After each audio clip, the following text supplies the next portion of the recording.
Hi students, let's talk about the difference between simple interest and compound interest. And we're going to use the example of investing $100 into a bank account.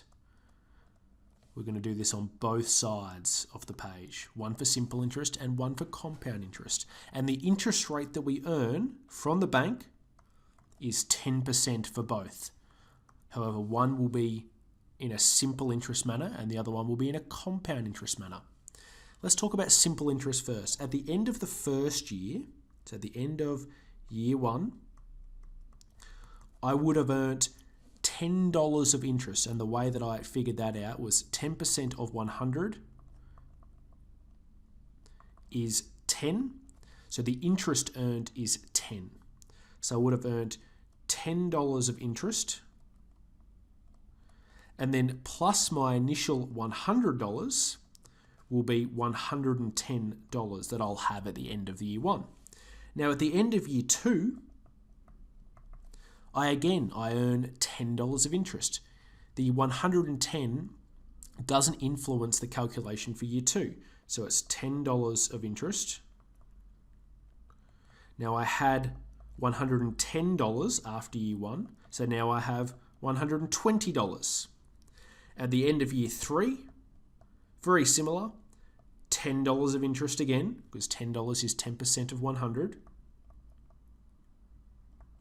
plus the $120 that I had at the end of year two, and that will equal $130. So at the end of year three, I now have $130, my initial 100 plus the $30 of interest that I earned. Now let's talk about compound interest. At the end of year one, exactly the same as simple interest. I earn $10 of interest because that is 10% of 100. And I now have $110 total.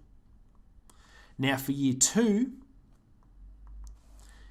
I now do 10% of 110. So the 110 now comes into the calculation to find the interest. So the interest will be 10% of 110, and the way that we could do that is 0.1 multiplied by 110, so 0.1, because that's 10% times 110, and that gets $11 of interest. Look at that, a little bit more than the simple interest side.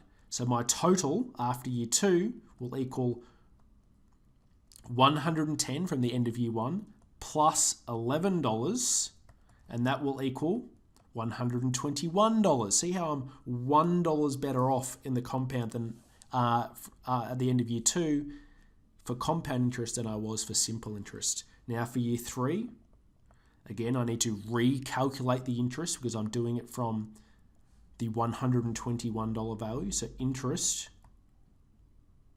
will equal 10% of 121. And again, I can do that as 0.1 times 121. So 0.1 multiplied by 121. So it's 12.1.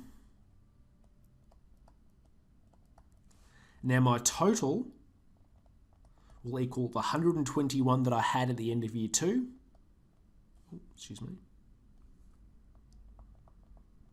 Plus the interest that I earned. And that is equal to 133.1. So you'll see here I'm $3.10 better off at the end of year three in a compound interest bank account than I am with simple interest. And I have already calculated what it would look like at the end of 10 years.